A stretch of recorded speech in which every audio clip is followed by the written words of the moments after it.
Hello and welcome everybody to another Outlaws of Thunder Junction draft. I'm Paul Cheon and today we are sitting at rank 28. Slid down a little bit after going 3-3 with a green-white primal command for a Bristlebud farmer deck.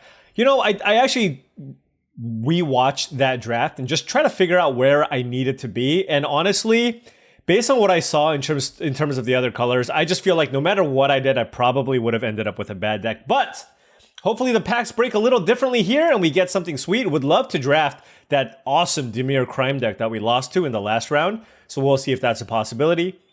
Now, before this draft fires, I did want to say, if you've enjoyed all of this content and wanted to support this channel in another way, the best way to do so is through my Patreon. The link to the Patreon is in the description below, and I do want to give a special shout out to all the current patrons. Thank you so much for all of your support, as it really does allow me to continue making all of this content.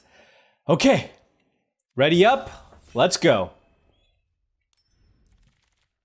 Pariah, Pitiless Carnage, Ornery Tumblewagg. You know, I haven't really... I feel like I haven't tumblewagged enough. I'm ready to tumblewaggg. Are you ready to tumblewaggg with me? Let's go. 3 rare pack, but really only 1 good rare. Lassoed by the Law is the other card that's for sure going to get taken in the next pick, along with Desert's Dew. Lassoed by the Law is one of the best uncommons in the set, and you know, I think I probably have it at like number 2 behind the Outcast or Greenblade, but those two are fantastic. Outlaw Stitcher is okay, but ended up actually being a little bit worse than you would expect. Still a solid card, but we are going to slam one of the best green rares in the set here in the Ornery Tumblewagg and see where things go. Following up the Ornery Tumblewagg, what do we have? Well, there's Trash to Town, which is just awesome. Just a great combat trick to play in your deck. Allows you to just, in the late game, draw a bunch of cards. And the nice thing about this card is you can kind of move all of these abilities. You don't always have to target the same thing, which is what really makes this card awesome. So for 4 mana, you can save your creature in combat and have one of your other creatures draw you 2 cards.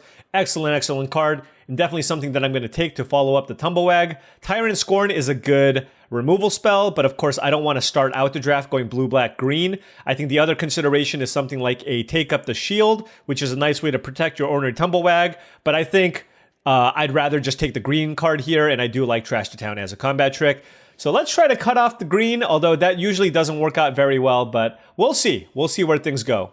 Moving into this pack, we have Raucous Entertainer, Dance of the Tumbleweeds, Creosote Heath, Holly Cow, and Jailbreak Scheme as considerations. You know, seeing a green-white dual, green-white desert here and Holy Cow is a thing, but I think there's really no reason for us to move away from green for now and allow the rest of the packs to at least give us a better sense for what we want. So here we have the choice between the Raucous Entertainer and Dance of the Tumbleweeds.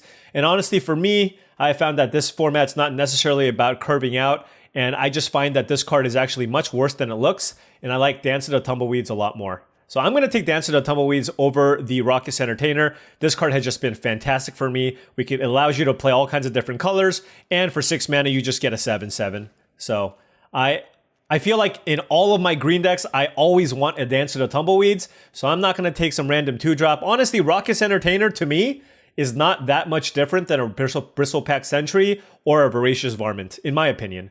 Moving on to this pack, more green cards, Spinewood's Paladin and Throw from the Saddle. As much as I do like Spinewood's Paladin, Throw from the Saddle is the best green common, so I'm going to take it here, allowing us to get a little more interaction here with what our opponents might be trying to do. But I do love me a Spinewood's Paladin. Now we have a pack with, well, again, nothing really stands out. There's a Loan Shark and a Mourner Surprise. I didn't see any of the good premium black removal or Vault Plunderer or anything along those lines, so I'm not really sure if black is where we need to be necessarily. There's also an Irascible Wolverine and a Loan Shark. Honestly, I'm just going to take Bristlepack Sentry. There's just very few instances where this is not going to make my deck, and this allows me to continue holding off on the decision on what second color I want to be. So I do like Mourner Surprise. I do think it's good, and you know that I like going black-green, but we could easily be green-white, we could be green-red, depending on what else we see in the upcoming pack. So let's just take the Bristlepack Sentry and just continue pushing that decision down the line. Now we have an interesting pick. Now we have an interesting pick. We have the pick between Snakeskin Veil and Forlorn Flats. And you know that my favorite color combination in this format is Abzan. So I feel like Forlorn Flats is just an amazing land to pick up here because I'm going to be green based, but I think my preference would be to either be green black or green white, splash the other color if possible. I do like Snakeskin Veil, but I already have a combat trick. I think I'm going to take the Forlorn Flats here over the Snakeskin Veil. All right, what do we have here? I'm not a big fan of Vraska Joins Up. Slick Sequence is decent, but not with the cards that we have right now. This is a fairly weak pack. There's a Bandits Hall, but I only really like Bandits Hall if I'm very, very heavy crime, which oftentimes when you're green, you're not going to be super heavy on crime because all your green cards are going to be ramp spells and big creatures. So I think I'm just going to take a Lush Oasis here and just pick up a second Desert to go into our deck and see what's available. That's another Bandits Hall. So that's pretty interesting. There's a Bridled Bighorn as a mediocre mount option, but hey, I'm just going to take Bristlepack Sentry here. I mean, it's good with the throw from the saddles, and we are kind of setting up for a mono green deck and trying to figure out what our second color might be. Here we have the choice between, I think, Jin of Fool's Fall and Discerning Peddler as color number 2. I do have this Lush Oasis. This does turn on the Bristlepack Sentry. I didn't see Explosive Derailment and Prickly Pear. I guess I'll take Jin of Fool's Fall. Maybe because I have this Oasis, maybe blue-green might be a more interesting color combination, but I'm going to put it off to the side. Here we'll take a Voracious Varmint as another 2-mana option, and mono green, here we go. I will say, Jailbreak Scheme is a card I do like a decent amount in blue-green specifically, just because you are playing a lot of creatures, so you can play, you know, in a more of a controlling deck, this is not as good, but when you're playing to the board, this is a really nice tempo spell, so don't mind playing Jailbreak Scheme if we do end up going blue-green. Here I'll take a Raven of Fell Omens if we end up going green-black, and kind of move from here. I also like Fake Your Own Death a decent amount as a combat trick, so won't remove that as a potential option here, and kind of see how things go. So where were we after pack 1? Well, we took all the green cards. There was a smattering of cards in other colors, but nothing that really pulled me into a direction, right? I didn't see the best common of a color outside of some of the green cards that we saw. So for example, I didn't see Mystical Tether, I didn't see Trained Airings, I didn't see Explosive Derailment, I didn't see Prickly Pear, and I didn't see Consuming Ashes, and I didn't see Desert Stew. So it's really hard. If you don't see those premium commons in the other colors, it's really hard to really figure out where you need to be, where you need to end up. In this pack, for green, there's Patient Naturalist. There is a Journey to Nowhere, and I think I'm going to take that just because I'm really lacking in removal, and it's something I'm not afraid to splash. So I'll take it here over Pillage the Bog and Patient Naturalist. Here we have, wow, good pack. There's a Smuggler Surprise, an Aloe Alchemist, a Back for More, and a Giant Beaver. So just a fantastic, fantastic pack here. You know, I don't think I'm going to take the Back for More. I'm going to lean towards one of these green cards here. The question is whether or not I like Aloe Alchemist more or less than Smuggler Surprise. What am I trying to do with this deck? You know, you know what, honestly, I'm just going to take the Aloe Alchemist. This is just a great, great creature just on rate. I love this. I mean, you can even just get in for a ton of damage, play a turn to Bristlepack Sentry, pump it up, and attack for a lot. As much as I like the value that you get from the Smuggler Surprise, premium 2s like this are pretty hard to come by. So let's go ahead and take the Aloe Alchemist there. And now what do we have? Well, that's a bomb. That's a Calamity, Galloping Inferno. Now, we didn't see a ton of red, but this is certainly amazing. Obviously, we can't play a cool. The other good card in this pack is Prosperity Tycoon. So really, it's a decision for us as to whether or not we would like to play the Calamity or the Prosperity Tycoon, right? We already took a Journey to Nowhere, so the Prosperity Tycoon makes some amount of sense. But man, I really want to take this Calamity. You know, I'm going to take the Tycoon. I actually think it might just be a better card anyways. But I think we already have this Journey to Nowhere, and this is just a really nice start here, just to some kind of a green-white shell we shall see. Moving on here, this is a pretty weak pack. I guess I'll take a Free Strider Commando, but I'm not very happy about it. I don't think I want a second copy of the Voracious Varmint. I guess if we wanted to be blue-green, we could consider the decisive denial, but I'll just take the green card that I know is going to likely end up making it into my deck, and certainly not bad with, if we can plot this, it does turn on the Bristlepack Sentries. And now we have Giant Beaver. I do love this creature. It just hits really, really hard. Had we taken the Calamity, we could have considered taking the Prickly Pear, but I mean, honestly, a 4-mana 4/4 is perfect with the double Bristlepack Sentries that we have, so pretty happy with the Beaver here. And we'll see what else is to come. All right, no white here. Man, white is being cut off. So I took this Prosperity Tycoon, but maybe it doesn't end up going into our deck. Now we have the choice between... I don't like Gold Rush as a combat trick, so I'm really looking at Tyrant Scorn on a splash. I don't know how much I like that particular double splash. I think I'm just going to take Loan Shark as the best card in this pack. I think we could... There's still a world where we end up maybe a blue-green base splashing white for Journey to Nowhere. So let's take the Loan Shark here in case blue somehow ends up being extremely, extremely open. Well, now aren't we just regretting absolutely everything? Aren't we just regretting everything? No green or white cards to speak of. No blue cards I like. There's a Jolene and a Prickly Pear. I'm going to take this Jolene. And we'll see where things go. Okay?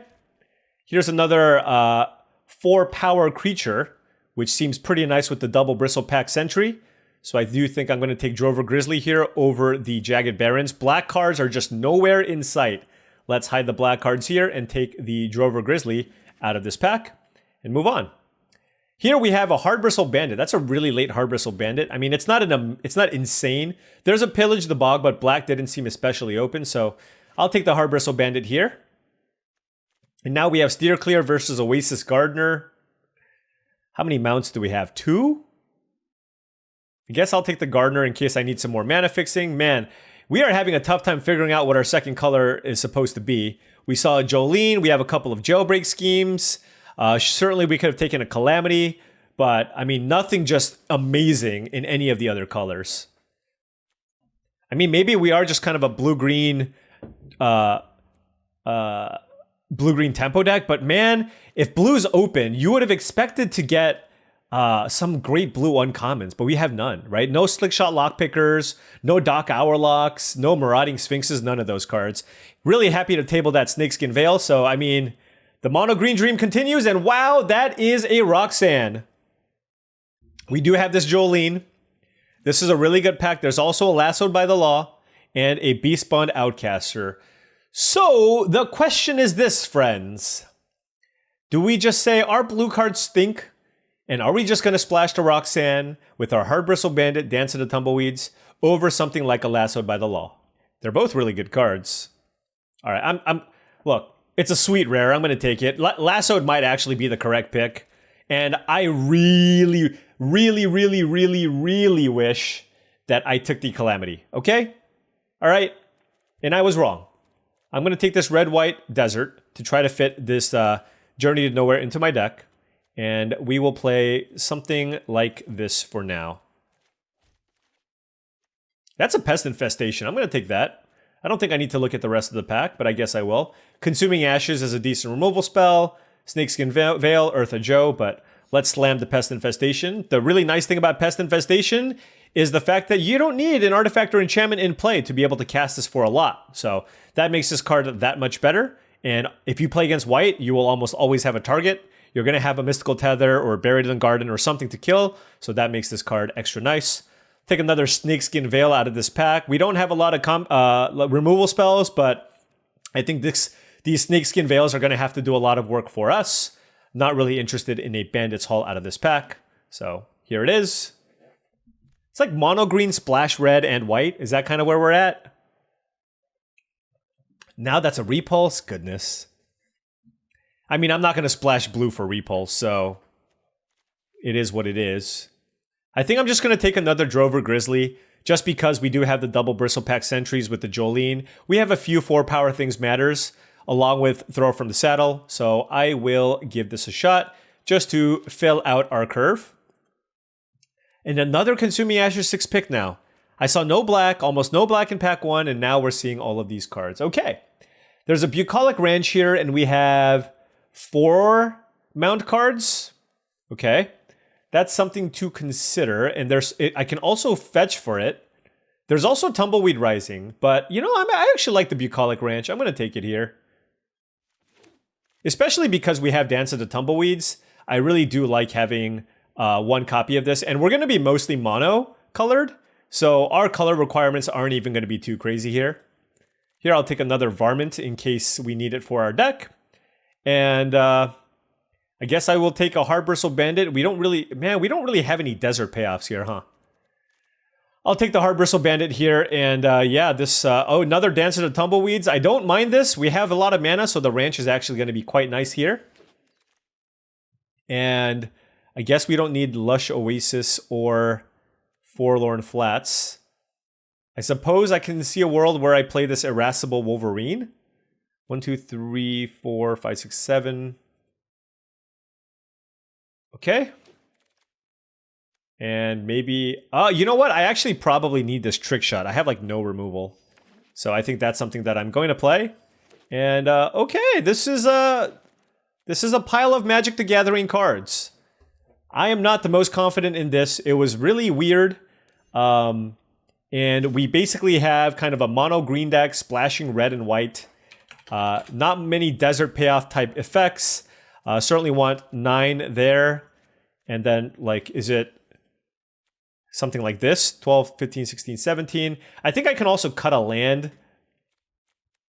Given that we have double Dance of the Tumbleweeds and double Hard-Bristle Bandit. So certainly can cut a mana source, but it's not going to be a green source. And we have more red cards than white cards. So what about like 2 planes? It might even just be 1 planes, honestly. 12, 30, 40, 15, 16. So this gives us 4 red sources for 4 red cards. Like playing the Wolverine is kind of weak. I might actually just cut this just because it's not easy to cast. I wonder if this is a Reach for the Sky kind of deck. 3, 4, 5, 6, 7, 8, 9. So if I play just 1 plains and maybe like 4 mountains, just because I have the Wolverine and the Jolene that I want to play earlier if possible, that gives us 1, 2, 3, 4, 5, 6 white sources for basically 2 white cards. Yeah, that seems fine. I do need to cut a card here. I do think I want the Free Strider Commando just because I just want more expensive things, and which is why Dance of the Tumbleweeds is really nice. Even if you do get Hard-Bristle Bandit draws in the late game, you can still use this to just get a large creature in play, which I like. So when you look at this, you're like, oh, 3, 4, 5, 6, 7, 8, 9, 10, 11, 12, 13, 14, 15, 16 creatures. Well, 18, 19. So we're pretty heavy on creatures here. What do we want to cut? I guess it's probably just the Wolverine. It's just we don't have enough red sources here, so maybe something like this. We were heavy on creatures anyways. I don't mind this. Although I do want to check out my spells again just to see that, just to make sure that we're not missing anything here. We do have a Lush Oasis. And I can take a look at the blue cards here to see if there's anything that's worth playing as well. But like splashing Jailbreak Schemes just seems super weak. So I am not going to do that. Yeah, let's just run something like this. Let's run something like this. I think the sources here are going to work out fine. All right, mono green. We have a Tumblewagg. We got some ramp. A little bit lacking in removal, but hopefully this can get it done. Hopefully this can get it done. All right, how will our mono green deck fare? Our opponent's on the play here. We do have the Hard-Bristle Bandit, which is nice. Got this Trick Shot, which I'm not the happiest with, but gotta do what you gotta do. Oh, the turn 2 Dust Animus. Interesting.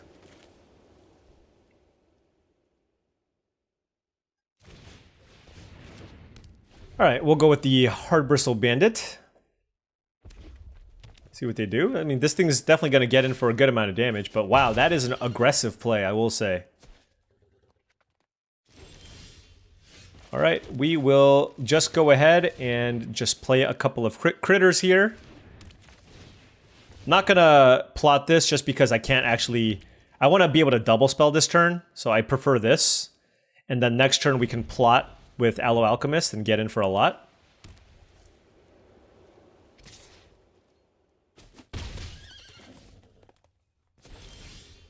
Interesting. So our opponent chose to do nothing. Huh. Do we use this Dance of the Tumbleweed? We're still 2 lands away from this, so it's not ideal. I could just use this to get a mountain. No, I mean, I do have this Harbristle Bandit. I don't know if they kill this.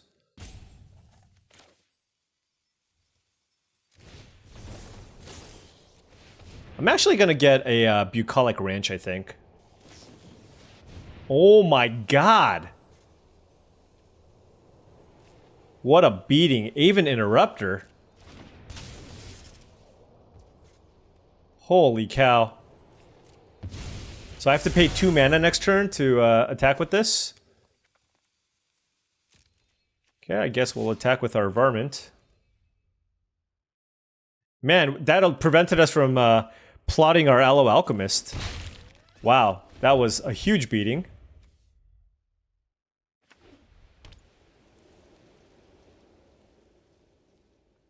I mean, I'm still gonna play it next turn.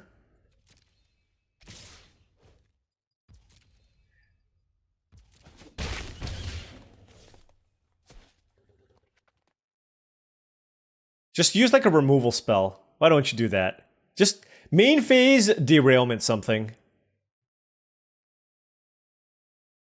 Mystical Tether. Although I guess I have this Varmint.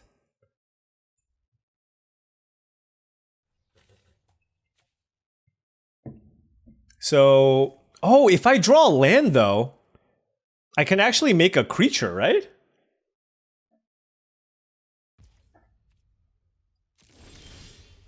Didn't find one though. Sadness.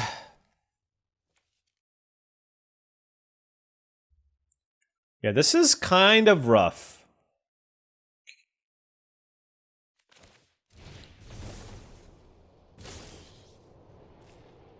Wait, it costs 3 mana? How does this work? Oh, it does cost 3 mana. Okay.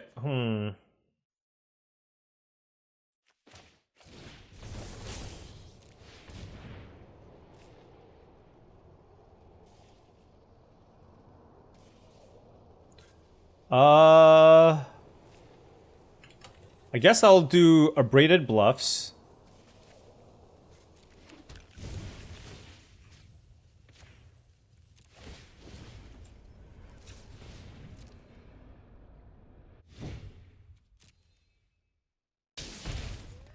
And then...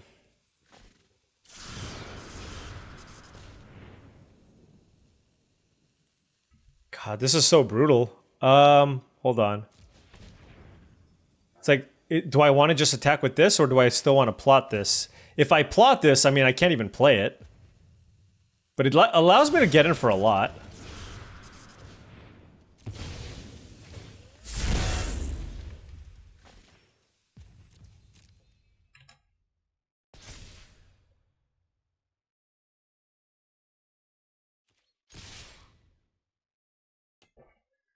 I mean, they probably have something. They pass with 5 mana up.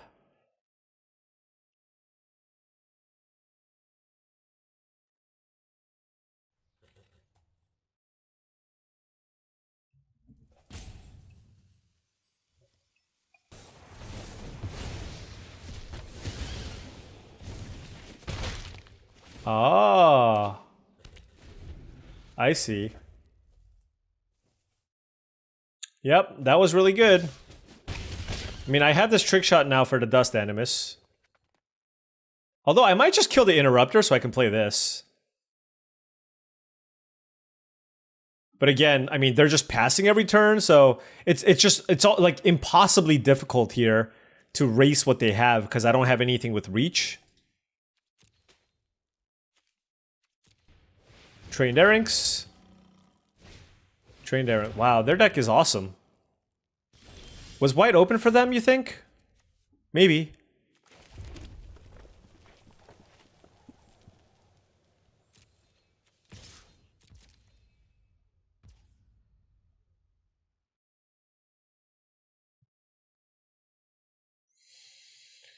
Let me think.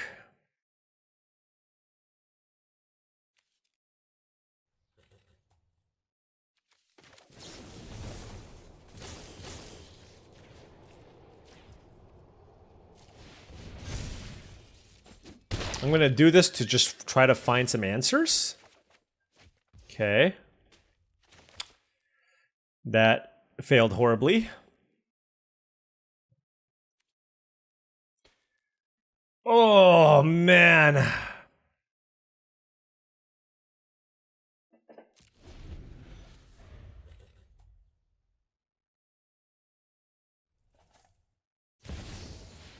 Sword of Wealth and Power. Okay. Did it... When you cast your next instant... I see. Okay.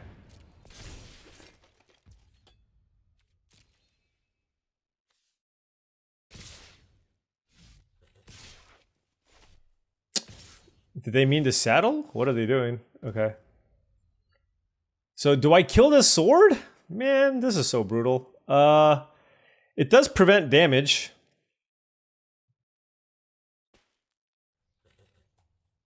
God. This is just all kinds of terrible. I'm just trying to see... I'm trying to figure out if there's a world where I can win. I need to do this to just take less damage.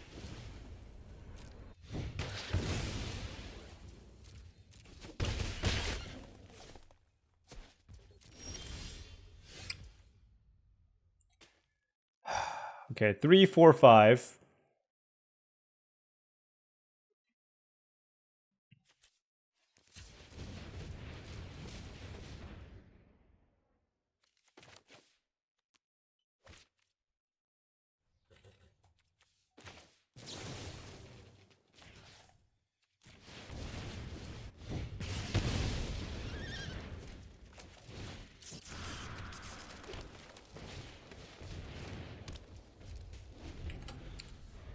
I mean, that allows me to put the most things into play.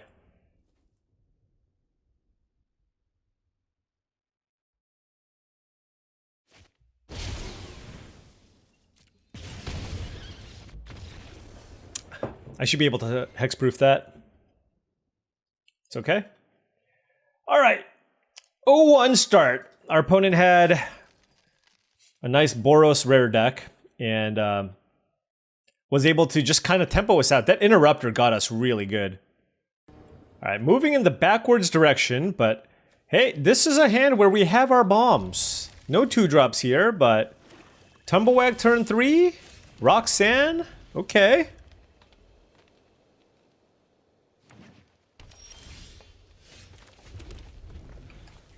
Our opponent played nothing on turn 2. If they play nothing on turn 3, I might... Wow, what the heck? Okay. Huh. I mean, if I had a Snakeskin Veil or something, I would do it, but I mean, if they don't... Given that I don't have a removal spell, I just feel like I just play it. You know what I mean? It's like if they have... Here's the thing. If they have a removal spell, then they have it. If they don't, then they lose. Right? It's kind of the way that I look at it here. Maybe they played this because they have a fight spell or they have another Honest Redstein. I don't know. But if they kill it, then next turn we can go plot Free Strider Commando into turn 5 play Roxanne, kill the Honest Redstein. So still kind of a decent sequence of events. And then we can follow that up by playing a big Dance of the Tumbleweeds at some point. Okay, so that makes sense. They just played a Gissa. So they use this as a mana ramp creature to play the Gissa. So... are we in trouble? Absolutely. Absolutely we're in trouble. Because the moment they commit a crime, I just lose. Right? That's it. So... Yep.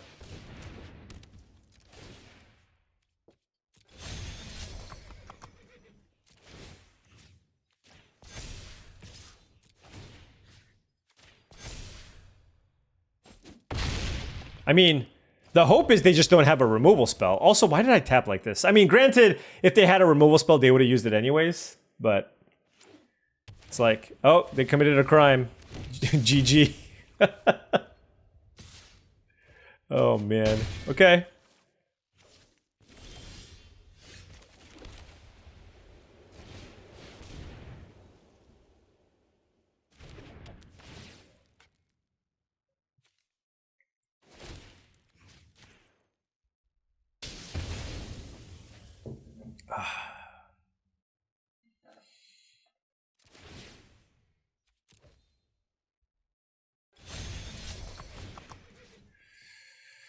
How do I want to do this?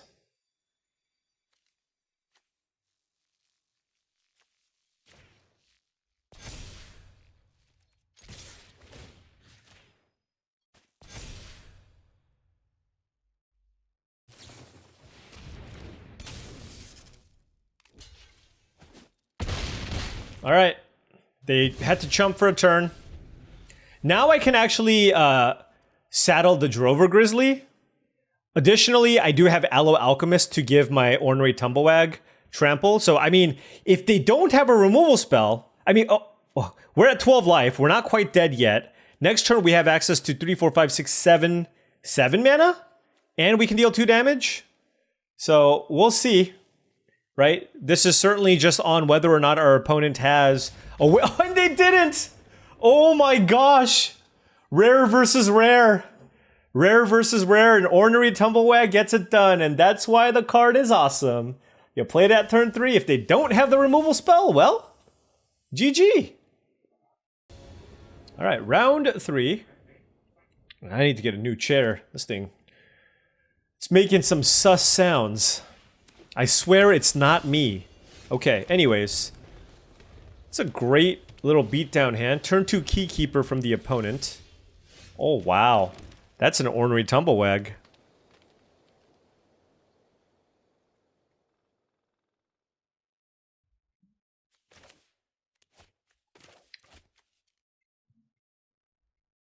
A lot of options here. A lot of options here. I can play the Harbristle Bandit into the Beaver, or I can just play Bristlepack Sentry into Tumblewagg. I think I just want to go Bristlepack Sentry. I don't know about that one, though. I'm not super confident. It's like, if I don't play the turn 2 Harbristle Bandit, when am I ever playing it? You know what I mean?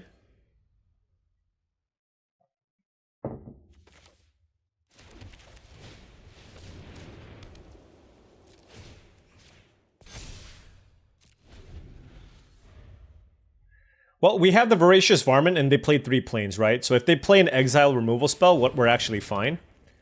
Okay, that's good. So I can turn this into a 6/6, which is not quite enough to attack through this board.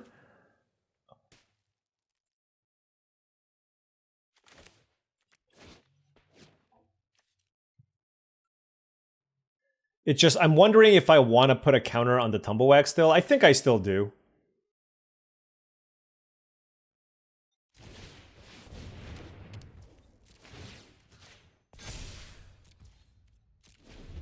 The way I look at it is, next turn, if this thing attacks as a 10/10, we are looking golden, right? +3 plus, no, what am I saying? 8/8? Yeah, 8/8 is perfect. So we can definitely do that. Does the Beaver want to attack? Let's see. Let's play the Drover Grizzly and the Bristlepack Sentry here. And then let's saddle this up with this. So again, this will yeah, okay. And then, yeah, I guess the question is, what do I want to put a counter on? Do I want to put a counter on this? Or is that even something that I'm interested in? Maybe it's not. Maybe I just wait.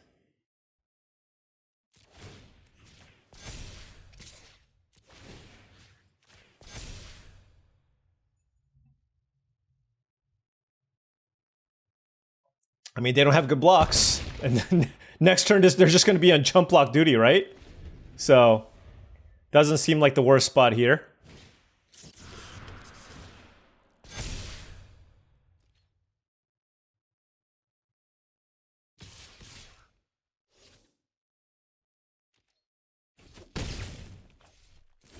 The thing is, if they leave a bunch of mana up, then it also just gets kind of awkward, right? It's like, do I really want to attack into 4 open mana? It's not ideal.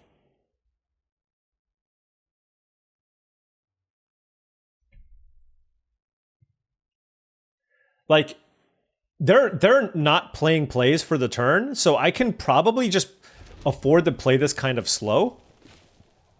And play like the Hard Bristle Bandit and just like put a counter on the Giant Beaver, maybe? I gotta think about this.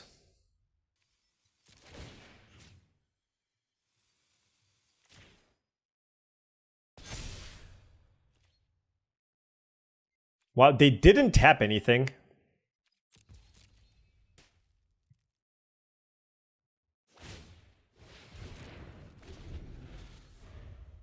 I'm kind of saving the Voracious Varmint, although maybe I should have it in play, but I wanted to use the Bucolic Ranch this turn. Okay, so now is the window. They actually just, for some reason, went with a shields down moment here, and I am ready to strike. Let's put that on the bottom. Trashed a town. Oh me, oh my. Okay. All right. So let's figure this out, okay? I mean, I just want to put a million counters on this thing, right? Let me just do the math here, okay? Because I can trash the town as well. So this can go up to 7 counters, then 9 counters, right? With this, and then 18 counters. I mean, they have to be so dead right now. Okay.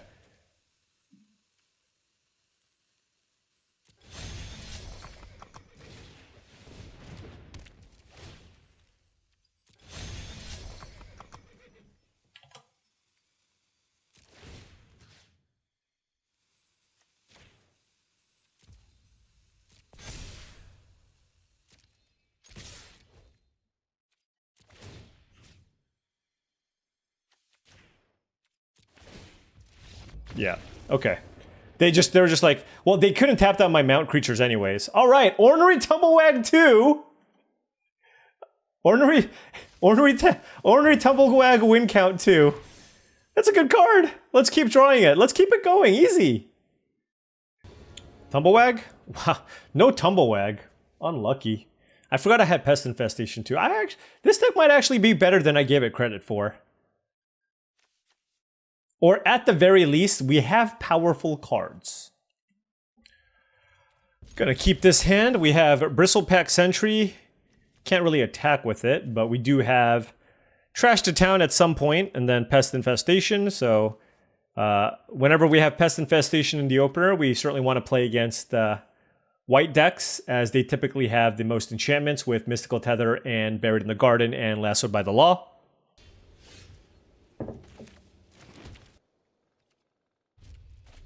Okay, Dance of the Tumbleweeds was nice.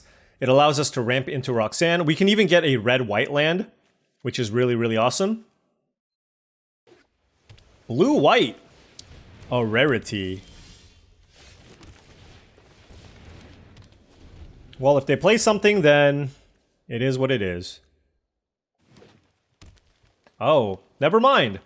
I'm kind of expecting a mountain next turn. That's just been par for the course for my opponents these days.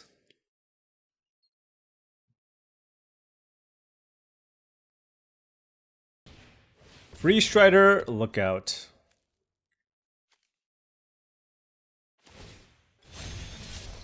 Yep. Not too much we can do there. This card's super annoying. Like, it's a solid card. It's not busted, it's just annoying. You know what I mean? It's like, God. Alright, well, we only have one play. So let's go get our red-white desert, as we want to ramp into our Roxanne to have a shot here. Play Roxanne next turn. We can potentially set up for a big Pest Infestation. You know, given that they're blue, they could also have Stop Colds, for example. And Roxanne plus Pest Infestation is a nice combo, just because the Meteorites with Roxanne in play adds more mana. But we're tapped out here. Really good opportunity for our opponent. If they wanted to kill my Bristlepack Sentry here, they could. Griff is okay just because they can't saddle this up. So it looks like they're just attacking with the Erings, which is fine by me. And we will kill the Erings next turn. No blocks. And with 1 blue mana, they don't really have any way to protect against that. They have Take the Fall, I suppose, but that's just a way to get a land. So it looks like they're splashing blue, right?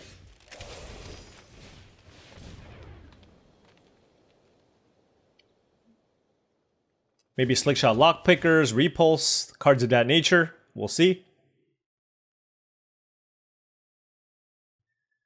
But Roxanne coming in play, coming in hot. Let's get that trained Erings out of here.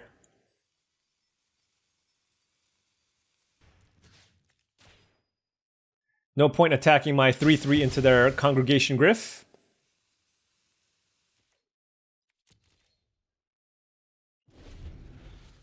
Alright, so next turn we have access to 5, 6, 7, 8 mana. This comes into play tapped, right? Okay. I mean, I don't necessarily need to rush this.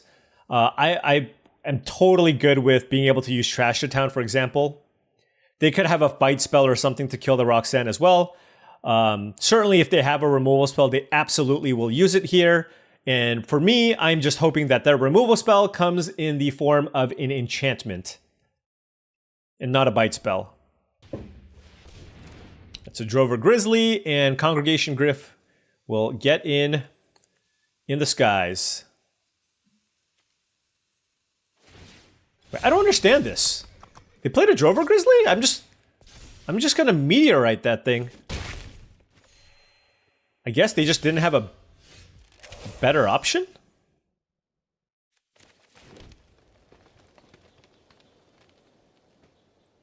Let me think here.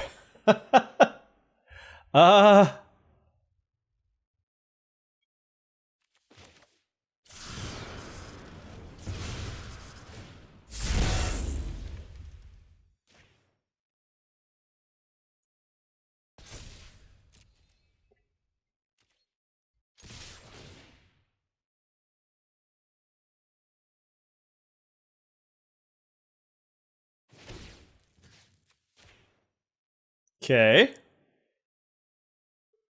I don't know what they can have for 1 blue. Oh, it was Take the Fall, sure. That's fine.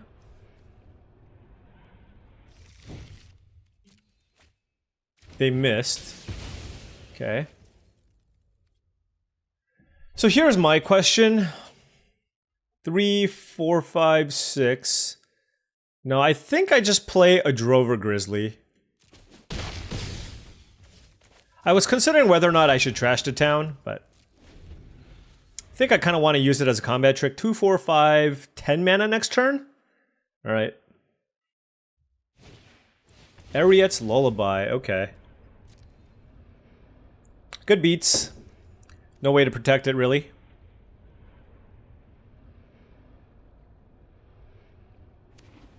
They got a land, and they gain some life. Okay. And Congregation Griff's gonna get in for 2 damage here.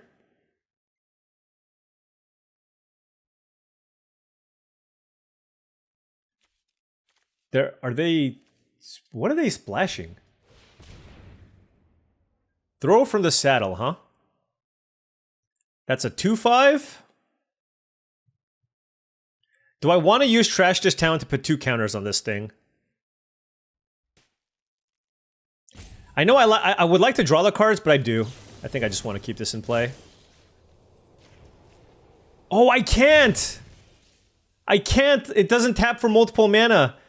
Oh, I should have tapped this with the Roxanne in play. Oh, that was a misstep. Oh my goodness. Yeah, that was bad.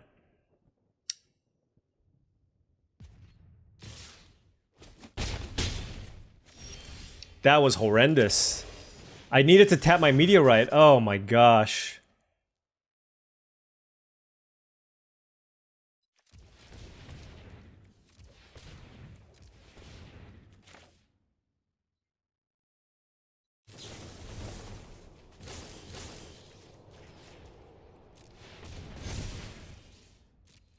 Alright, let's find a removal spell, I guess. Oh, that's brutal. That is really brutal. I mean, we drew some cards, but like, this Congregation Grift might just kill us in the air. And that is completely my fault. I could have saved my Drover Grizzly. I mean, that being said, I would still have taken that damage. So... But the thing is, if they saddle at their Congregation Grift, I don't know how I'm supposed to race this. Would I have been able to if I had a big Drover Grizzly in play? Possibly. Okay, definitely not. Never mind. Alright, I literally need to draw a way to kill this Griff. Because this thing is putting me on a 2-turn clock. I don't know that there's anything I could have done about it, though.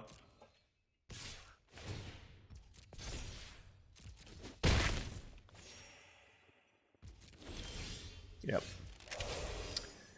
Oh, that's unfortunate. Man, I thought our hand was so good. We killed 2 creatures for free there. But the Ariat's Lullaby got us, and us not being able to save our creature.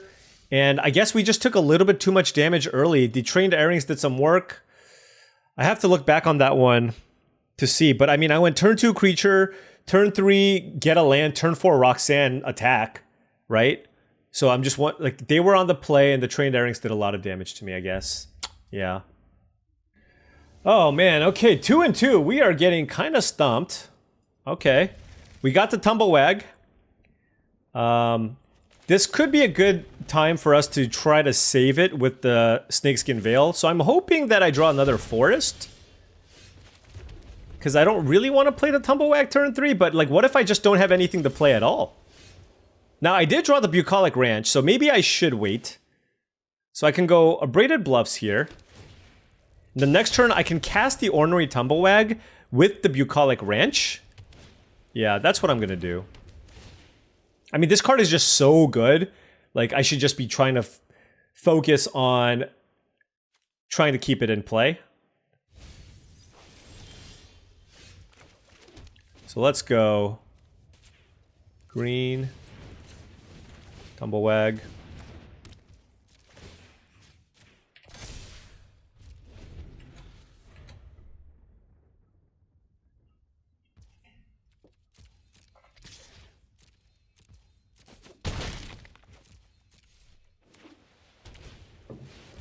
Yep.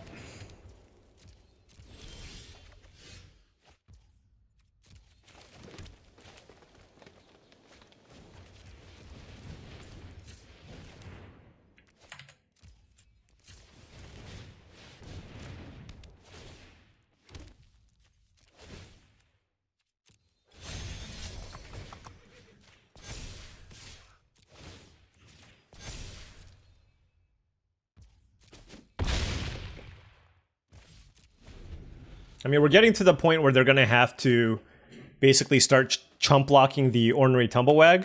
So, don't mind being in that spot, obviously.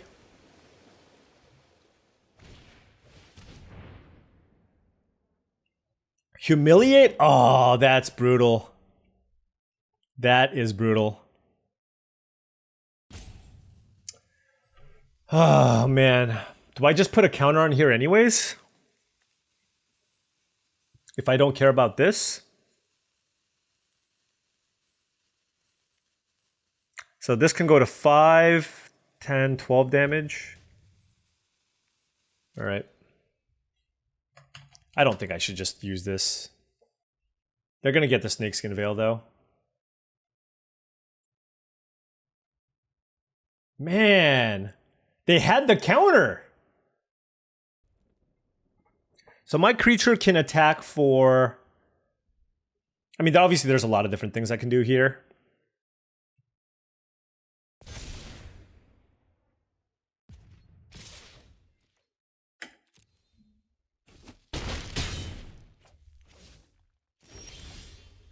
Okay.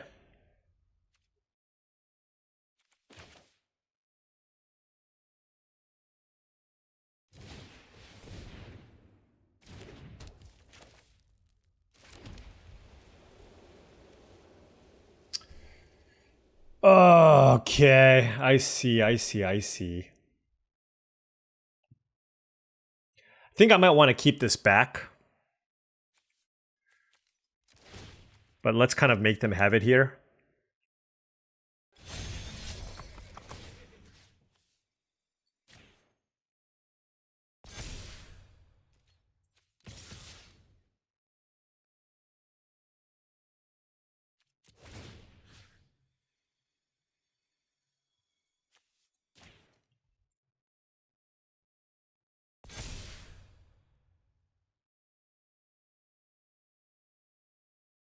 Do you have it?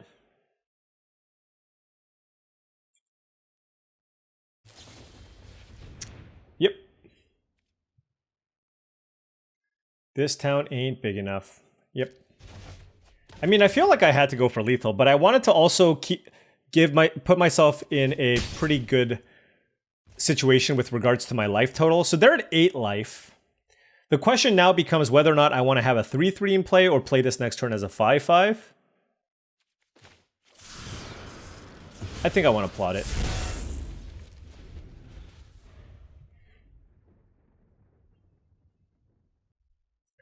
Let's see what they do.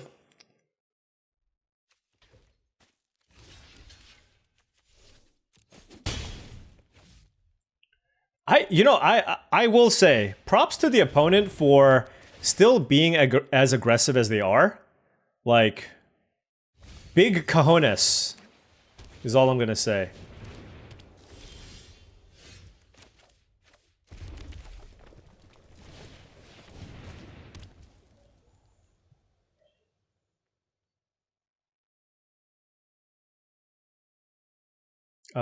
Let's see, 4, 5. How do I want to do this?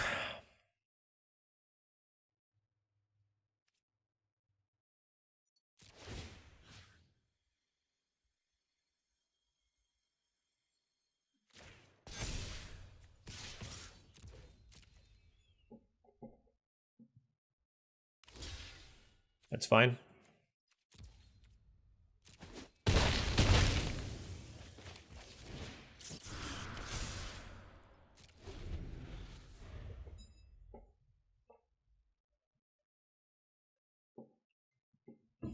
I guess I could have put 6 here in attack with the 3-3 here, but then it just bounces off. I could have also pumped something with this. But this is okay. I mean, getting them to 3 means I have 3 potential lethal attackers next turn, depending on what they do.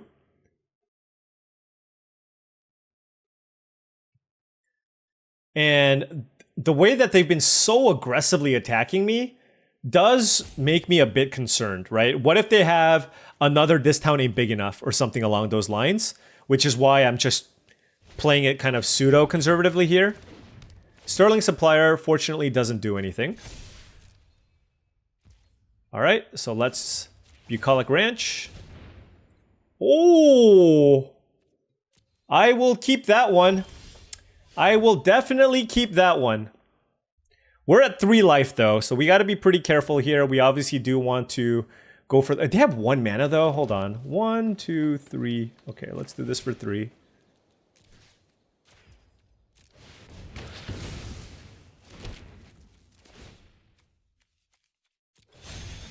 All right. That was a lethal attack. Woo! Pest Infestation, not bad. Kill Sterling Hound, make 6 tokens, beat down. Let's do it. Tumblewagg continues to get it done. 3-2. Who needs tutors when you just draw, who needs tutors when you just draw the Tumblewagg every game? This hand is highly medium, but I'm gonna keep it.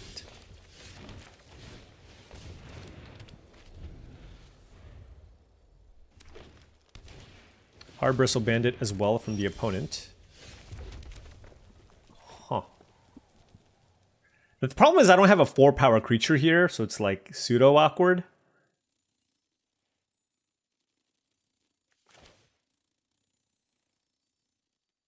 I feel like it's like play 1 varmint, but then it's like, do I play a sentry or another varmint? Let's play a sentry. I just feel like the varmint will be able to get one attack in as well. So. Because next turn we can Aloe Alchemist and attack. Now, if they play something like a Beaver, then we can't do anything. We can, I suppose we can still put attack with like the Bristlepack Sentry, and then play another Bristlepack Sentry or something. Map the Frontier. Really need to punish people playing this card, but I don't think we'll be able to. Do we have a lot? I feel like I thought we had a decent number of 4-power creatures, but maybe I was just like wildly incorrect.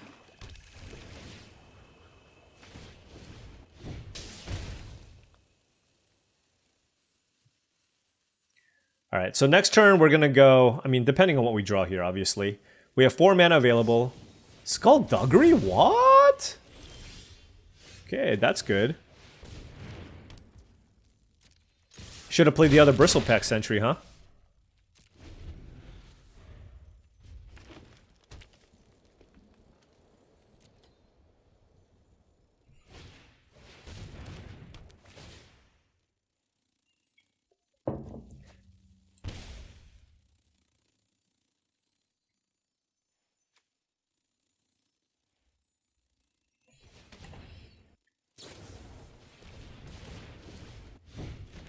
Okay, they are systematically destroying my board, and I don't like it.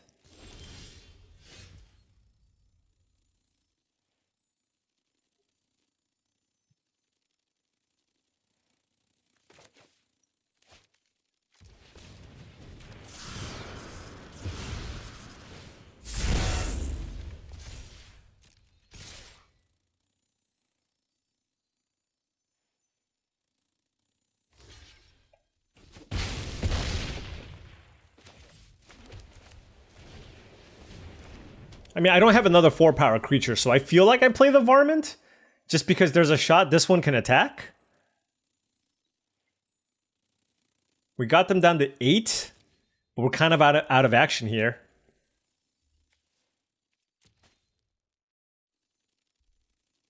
And I even drew the Drover Grizzly. Wait, why are they main phasing this? Oh, this must be a bite spell. Yeah, this is probably a throw from the saddle on like the Sentry or the Varmint. They're gonna gain a bunch of life. Yeah. Wait, do you have a 2-drop here as well? Oh, wow, look at you.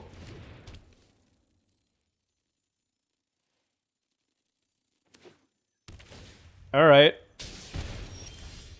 Man, you know, we could have probably used that at some point earlier in the game. I'm just gonna throw that out there.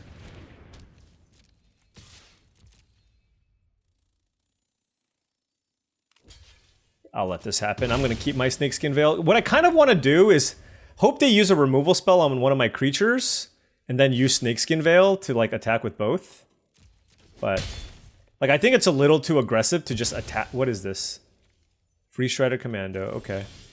I think it's a little too aggressive to just Snakeskin Veil to attack. So we're just going to hit for 3. I could have put like a +1/+1 counter and attack for this, but I mean they have a 5/5 coming into play next turn too. So might as well just use Snakeskin Veil to save my creatures. But I mean, now they have a 5/5 in play. So it's going to be kind of problematic. Ooh, Jolene! What do you do? Not much.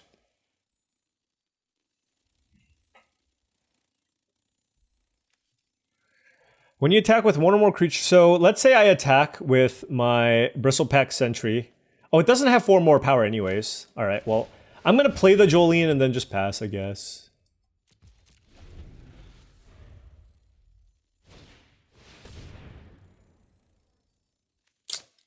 That's unfortunate.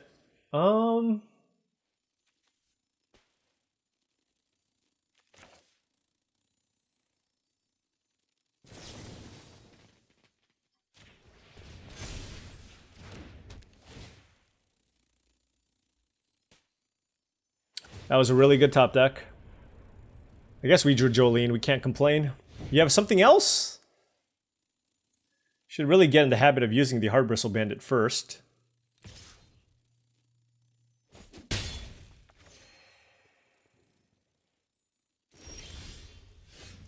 Okay, well.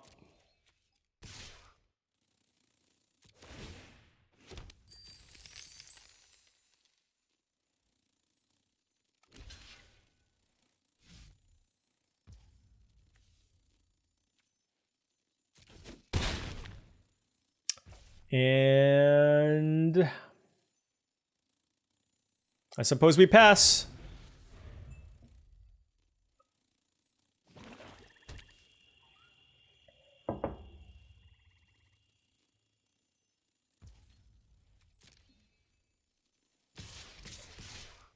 So what happens? What happens if we kill the Hard Bristle Bandit? They do 11 damage to us. They gain 2. They go to 12.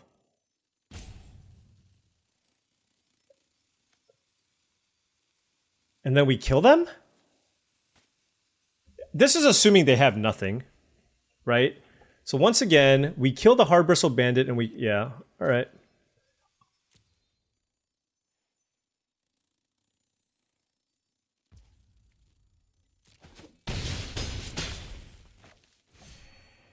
All right, have nothing. We're just kind of playing to our outs here, right? I just feel like this gives us the best chance of winning because they have two big flyers in play.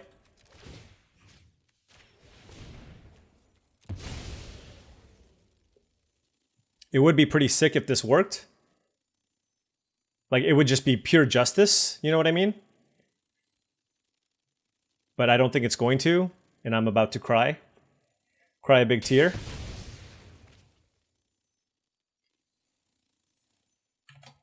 Yep, it's a clear shot or something. Betrayal at the vault. Yeah, I mean...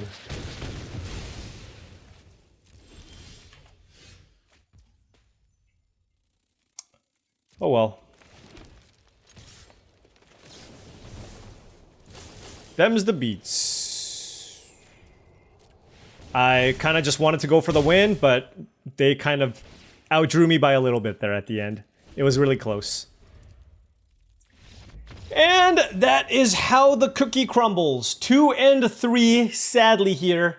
The games that we drew the Tumblewagg was good for us. And the games we didn't draw the Tumblewagg, not so much. So what kind of happened here? I thought green was the only color that was very obviously open. And then I just went with some high power picks here in the other colors. You know, we had the double Snakeskin Veil to protect against the Tumblewagg, but we just kind of had to draw it. And in that instance, it was just a really close back and forth. There was, I think one of the picks that I would maybe like to take back is perhaps the Calamity, right? I think we had the option of taking a Calamity, and maybe that would have been better than the Prosperity Tycoon. Granted, we didn't really, I mean, Calamity would have been okay, but we didn't have like a ton of good... Calamity is really nice when you can pair it with good ETB effects, and this deck didn't really have a ton. And we'll note that the Bristlepack Sentries just didn't get turned on as often as I thought it would. I had 1, 2, 3, 4, 5, 6, and then this 7, 8 in the late game. So we had an okay amount, but I guess, I don't know. We were still just like a little bit short. We also were just kind of light on interaction. We had 3 removal spells, and 1 is like a really bad removal spell. And, you know, Hard Bristle Bandit's not really ideal in this style of strategy either when you're just trying to curve people out with kind of a stompy draw. So this deck wasn't fantastic by any stretch, but, you know, so 3 and 3 isn't completely unexpected. And that's kind of what ended up happening here, right? That's kind of what ended up happening here. Not every draft can go perfect. And now I feel like I'm running into the right side of variance. The first month, we just went absolutely insane and just couldn't possibly lose, had a huge win rate. So the first season 1, I mean, when OTJ first came out, that first month, I had like a 75% win rate. And now we're coming back down to earth. That's not to say we're doing poorly, but I have a 65% win rate this season, which is more in line with what you would expect out of most top Mythic rank players. So 65% win rate instead of 75%. So this is kind of more the reality. We were running hotter than the sun at the beginning, and now this is kind of you're going to see a lot more drafts where we go 4-3, 5-3, 6-3, etc. Especially now that people kind of know what's up now. But it's okay. We're still going to try. We're still going to grind and try our best to hit rank 1. And this is just a minor bump on the road to rank 1. So anyways, thank you so much for watching. Really do appreciate it. Feel free to hit the like and subscribe button for more daily videos just like this. If you've enjoyed the content and wanted to support me in another way, I do have a Patreon channel. The link to the Patreon is in the description below. Check it out. Thanks for watching, and I'll see you tomorrow.